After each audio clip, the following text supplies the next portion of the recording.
This is the Dogs on the Hill podcast with your host, Reeves Fisackerly.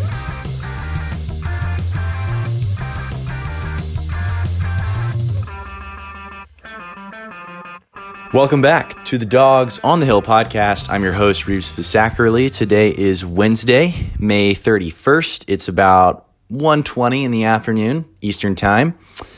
And the conference finals in the NBA and the NHL have concluded, and we're getting ready for the NBA Finals and the Stanley Cup Finals.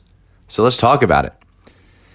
In the NHL, the 2023 Stanley Cup Final will see the Florida Panthers take on the Vegas Golden Knights.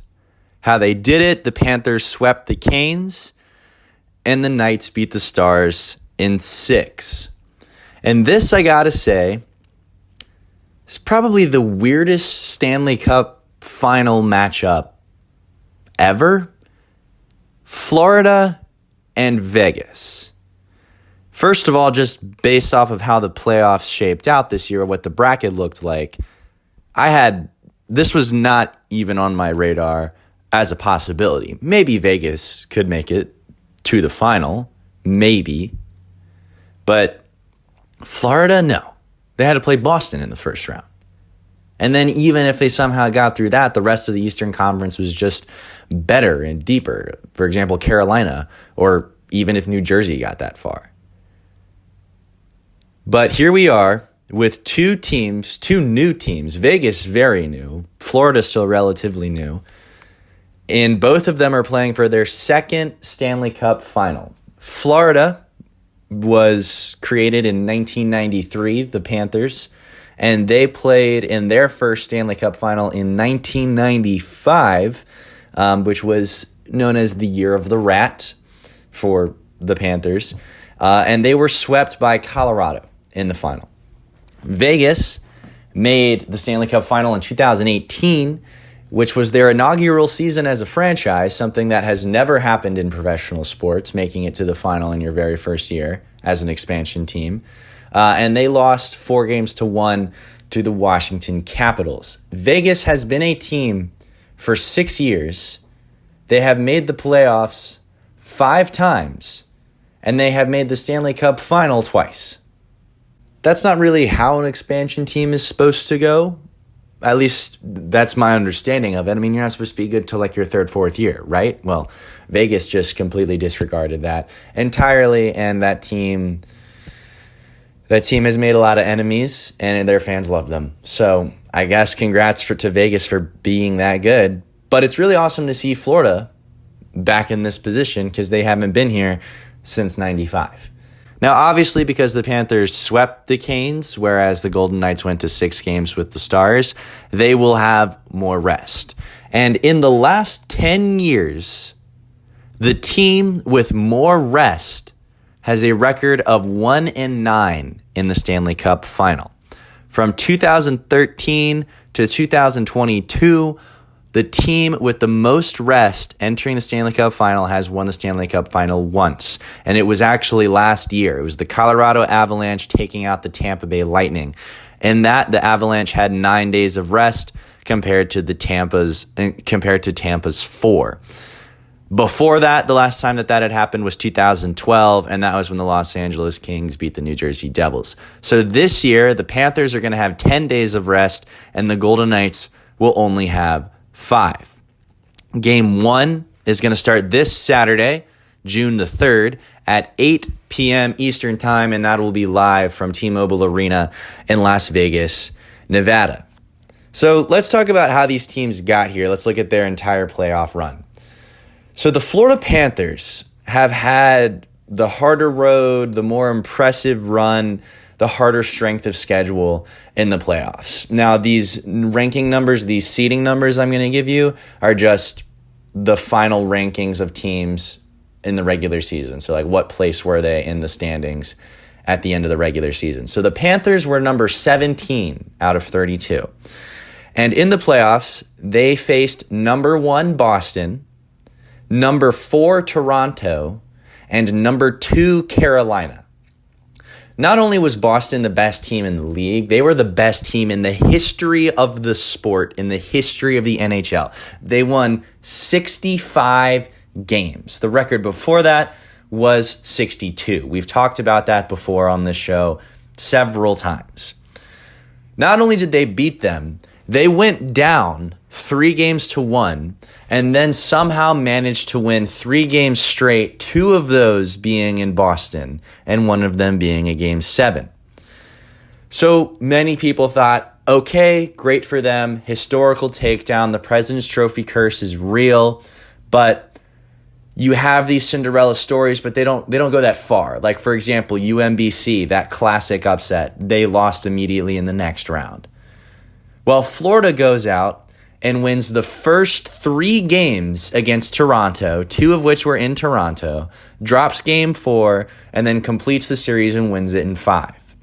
Okay, great. So they made it through the Maple Leafs. This is an obvious Cinderella story, but they're not going to make it to the Stanley Cup final. They're going to lose to the Hurricanes in the Eastern Conference final because the Hurricanes are, at least according to me and my stats, they're the second best team in the playoffs, and according to the standings, they were the second best team in the regular season and in the entire league. And they're young, and though they're young, they're experienced because recently they've made the playoffs almost every single year, and they go far. Well, the Panthers sweep them. And those first 2 games in Carolina, they won both of them in overtime, and the first one was in 4 overtimes.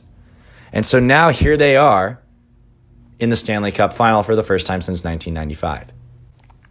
Now, I don't want to discredit Vegas, but I do want to look at their road. It was definitely easier than Florida's.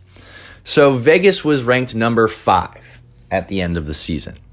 And the first round, they faced the Winnipeg Jets, who were number 14, which they won that series in 5. And okay, good for them. They should have won that series. They won their division, best team in the Western Conference, and the Jets, well, were very far from that.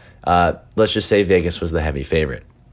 So then they move on into round 2 against the number 6 Edmonton Oilers. Okay, here we go. Better competition. But I say that the Oilers are basically the Western Conference version of the Toronto Maple Leafs. Great fan base, historic franchise, but for some reason today, they cannot win in the playoffs. The joke was always that Toronto could not make it through the first round. They finally did this year, and then they lost 4-1 to Florida. Edmonton doesn't make the playoffs every year, but when they do, they can usually go a pretty decent distance, but they somehow choke it away. And this year they definitely did that too. I guess I don't know if it's really a choke because Vegas was technically the higher seed, but Vegas took that game in 6. All I can say, Edmonton, is it's going to be really hard to win when most of your salary cap is just dedicated to 2 guys, Leon Draisaitl and Connor McDavid. And they are 2 of the greatest players in the league. Not taking that away from them. I'm just saying if you don't have salary cap mobility in the salary cap era, you're not really going to be able to do anything in terms of winning a Stanley Cup. And then the conference final, they faced the number 8 Dallas Stars, who, the Stars put up a good fight, especially late. But Vegas went up 3-0. And in the history of the NHL, in the second round and in the conference finals, teams to go up 3-0 are 47-0. And after that win by Vegas, they're now 48-0. And let's just put it this way, Vegas was just clearly the better team in that series. So they should have won. All this to say, the teams that Vegas played in the playoffs, they should have beaten, and they did. The teams that Florida played in the playoffs, they were not expected to beat, and they dominated them. Yes, they went to 7 with Boston, but they played incredibly well. They won it. They beat the best team in the history of the NHL. And then Toronto and Carolina. I mean, Florida in their last 9 games, they've won 8 of them. So I certainly think that Vegas is the more experienced team in this Stanley Cup final matchup, but Florida is the more battle-tested team, and you could say the hottest team right now. Again, they have been resting, and they will have rested for 10 days going into this game. So this gets into the debate of which would you rather have, more rest, or would you rather play a late series to keep the momentum going? The history, at least in the last decade, says you would rather keep that momentum going. But I still think Florida is scary because they were hot and they played incredibly well in their most recent games. Vegas is also scary, though, because they have been to the Stanley Cup final before. Very recently, a lot of members of this team were on that Stanley Cup final team, and they play playoff games almost every year since their inception 6 years ago. Now, some notable stats, both team and player-based, entering this playoff matchup, Stanley Cup final matchup. The Vegas Golden Knights in the playoffs, these are playoff statistics, are third in goals per game. They're averaging 3.6 goals in a game. Vegas is second in penalty minutes with 250, and Florida is third with 203. So it's very likely that this series could get scrappy. Tkachuk of the Florida Panthers, former dog of the day, is second in points amongst all players in the playoffs with 21. Vegas has 3 players in the top 5 of the plus-minus category. And if you don't know what the plus-minus category is, that basically means if you are on the ice when your team scores a goal, you get a plus. If you are on the ice when the other team scores a goal, you get a minus. And that number accumulates as the season or the postseason progresses. And if you have a higher plus-minus, that's a good sign because that means you were on the ice when your team scores. So more often than not, you're a part of creating that goal. So anyways, those 3 players are Marchessault with 13, Barbashev with 12, and Martinez with 11. And then both of these goalies, this is going to be an offensive series because of the firepower these teams have, but it is also going to be a series between these 2 goaltenders. Adin Hill of Vegas has the second highest save percentage in the playoffs at .937. Sergei Bobrovsky of Florida has the third highest save percentage of .935. Bobrovsky in that 4 overtime game against Carolina made 63 saves on 65 shots. Dude has been a brick wall this postseason. Looking at the overall playoff records of these teams this year, Florida has an overall record of 12-4 compared to Vegas's 12-5. At home, Florida is 4-3, Vegas is 6-3, and on the road, Florida is 8-1 compared to Vegas's 6-2. So obviously these teams both have positive records, home and away. But Florida is a road team. This is a road warrior team. And I think being the wild card, playing against the number 1 seed, Vegas will have the home ice advantage. I don't know how much of an advantage that's really going to be, given that Florida has only lost 1 of 9 games on the road. So my verdict here, the Dogs on the Hill official prediction, Vegas is the better team, but Florida is hot. I think it's very possible that Vegas wins the first game at home because of the shorter rest, continuing that momentum. It's also a home game for them, so I think they'll be able to feed off of that. And I even think it's possible that they win the first 2 games. However, if Florida is down, do not count them out. They're very capable of coming back. But that might not even be the case because we've seen with Florida, they have been able to get up early in these series. In their first series against Boston, they split it 1-1 on the road. Second series against Toronto, not only did they go up 2-0 on the road, they went up 3-0. And then against Carolina, they just won all 4 games outright. The first 2 were on the road. So if Florida goes down, they can come back. They did it against Boston. But don't expect them to go down easy, because they can jump out front very quickly. They've done so in their last 2 series.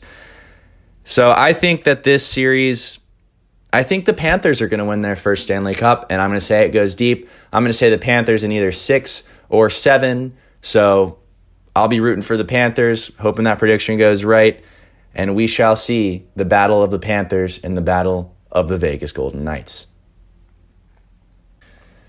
So when I did my predictions a month ago, I said it would be awesome to live in Boston right now because I had the Celtics as my NBA champions and the Bruins as my Stanley Cup champions in the NHL. Well, what I guess I actually should have said was, man, it's awesome to live in the Miami metropolitan area because you have the Miami Heat playing for an NBA Finals right now and the Florida Panthers playing in the Stanley Cup Finals. If the Panthers and the Heat both win, this will be the first time in history that 2 teams from the same metropolitan area win the final in the same year. The last time that this happened, or the last time that this had a chance of happening, was in 2016 with the San Jose Sharks and the Golden State Warriors. That obviously did not go well because the Warriors lost to the Cavaliers that year and the Sharks lost to the Penguins. So hopefully, if you're in Miami, you can at least go 1-for-2, but it'd be even better if you went 2-for-2. So the Heat were up 3-0 against the Celtics, and then all of a sudden they're in a Game 7, and then they win Game 7. In the NBA, in the history of the NBA, after the Heat winning that series, teams to go up 3-0 in any NBA playoff series are 151-0. Only 4 times in history, including this most recent one, has a team been able to come back from 3-0 to force a Game 7. But in all 4 occasions, the team that was up originally completed it and was able to win. So here we are with the Heat and the Nuggets. The Nuggets are playing for their first NBA Finals trophy. The Heat are playing for their first one without LeBron, because the 2 that they had won before, 2012, 2013, was the Dwayne Wade, LeBron James era. Currently, Vegas favors the Nuggets to win this series, and so does ESPN Analytics. But if you've been following the NBA playoffs recently, well, you would know that I'm not going to say that doesn't mean much, but let's just say the Celtics were very heavy favorites to win their series. And even after the Heat went up 2-0, the Celtics still had over an 80% chance, according to ESPN Analytics, to win the series. So don't count out playoff Jimmy. What I would be worried about, though, is Nikola Jokic is easily the best player in the NBA right now. And this is not him putting the team on his back and carrying them, and it's just the Jokic show. No, he has a supporting cast, too. He is the best player on the court. But he has people around him who can help him and can also make plays. The Nuggets are scary. So that will be fun to watch, especially given that on the other side of the court, we have Jimmy Buckets, Jimmy Butler, playoff Jimmy. The dude does not know how to quit. He does not know when to quit, and he will not quit. And that is awesome, and I commend him for that, and that is great. It is so much fun to watch him play, how much he puts into it. He's a good leader for his team. See how he inspires the people around him play. I'm very much excited to see how he takes on this series, because Jimmy Buckets wants that NBA Finals trophy so bad. His ability to just step up to the challenge and face adversity and, believe in himself and believe in his teammates and his coaches and his organization when nobody else will is admirable. And so I'm really excited to see Butler, Jokic. We're not going to talk about it too much today. We'll talk about that more as the series progresses. We spent a lot of time on hockey today. But yeah, Heat Nuggets, Panthers Golden Knights, NBA Finals, Stanley Cup Finals. Both of those start this week. NBA Finals Game 1 you can catch tomorrow night, Thursday, June 1st, live from Denver at 8:30 p.m. Eastern Standard Time. And the Stanley Cup Finals will start Game 1 from Vegas, 8 p.m. Eastern Standard Time on TNT. It's time for the pregame playlist segment. So we introduced this in the last episode, and we talked about Main Skin then. Today, we're going to stay in the rock genre because I love rock, but we're also going to go really to pop punk, which is my favorite genre of music. Blink 182, absolutely love them. I actually was able to go see them live. They are currently on their 2023-2024 World Tour, and I was able to fly up to Brooklyn and see them at Barclays Center, and it was, if not certainly one of the coolest concert experiences I've ever had. They are so energetic on stage. I've been a fan for a few years now, and you always see it in video, and you can just hear it through the songs too, the amount of energy and fun that is just happening. But it's so hard to explain it when you actually get to see it. live. It is awesome. And the way that the staging was done, I mean, there's one part where Travis is just on a platform that's raised above the stage. So he's playing his drums on a platform hovering above the rest of the stage with Tom and Mark below him. It was an awesome experience. And so, songs that I recommend, here are some Blink-182 songs that I heard at the show that are also on my workout pregame playlist. First Date, The Rock Show, What's My Age Again, and Damn It. All great songs in their own right, but they're especially awesome for a pregame playlist. So, Blink-182 makes it in this episode. All right, so a funny thing happened while recording this episode. My camera decided to die just before everyone's favorite segment. So if the environment or me, if I look different, that's because I had to charge my camera and I'm recording this at a later point of the day. Anyways, that doesn't matter. So let's get to it. Everyone's favorite part of the show, the Dog of the Day segment. Now, before I dive into that, I do want to acknowledge I did not know that Doug Kazarian had a betting segment on ESPN that he calls Dog of the Week. That is news to me. I don't know how long it has been a thing, but I hope it doesn't become an issue with my show, our show. But the Dog of the Day segment will continue to live on, and we're just going to hope that that doesn't cause any issues. But I did just want to acknowledge that that was something that I just recently found out. So I guess great minds think alike. But anyways, today's Dog of the Day is Chicago Cubs pitcher Marcus Stroman. If you follow Dogs on the Hill on Instagram at Dogs on the Hill Podcast, which if you're not, you should, you would have seen that I was on site at Wrigley Field this past weekend catching some Cubs games. I saw the end of the series against the Reds, the last two games, and the first game of the series against the Rays. Now, those first two games against the Reds, or the last two of that series, the first two that I saw, were both 8-5 losses, but this Rays game was a 1-0 win for the Cubs. And Stroman, he on Monday was what I like to say worth the price of admission alone.